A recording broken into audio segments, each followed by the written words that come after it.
Friends, இன்னைக்கு நம்ம பார்க்க போகிறது வந்து பார்த்தீங்கன்னா குயிக் எக்ஸாஸ்ட் வால்வு. இது 1/4 த்ரெட் சைஸு. இது போர்ட் வந்து 1, இது 2, இது 3.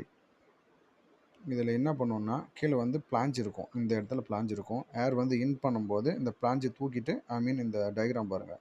ஃப்ளாஞ்சை தூக்கிட்டு ஏர் வந்து உள்ளே போய் 2 வழியாக போய் பிஸ்டனில் ஏர் வந்து கொடுத்து கம்ப்ரஸ் ஆகி வர்ற பிஸ்டன் ஏர்லேருந்து இதில் வந்து அப்படியே வந்து இந்த எக்ஸாஸ்ட் வழியாக போகும்.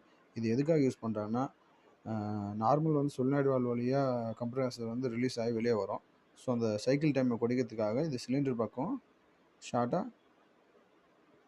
டைம் மெயின்டைன் பண்ணுறதுக்காக இதை வச்சுருப்பாங்க. இதனால் நம்ம ப்ரொடக்ஷன் டைம் இன்க்ரீஸ் ஆகும். இது வந்து பார்த்திங்கன்னா 1/8, 4, 3/8, 1/2 இன்ச்சு அந்த மாதிரி வேரியேஷனில் கிடைக்குது. உங்களுக்கு பார்த்தாவே தெரியும். இது உள்ள பிளாஞ்ச் இருக்கும். பிளாஞ்சு வர்ற ஏர் வந்து இன்செர்ட் பண்ணிட்டு ரிட்டர்ன் வராது.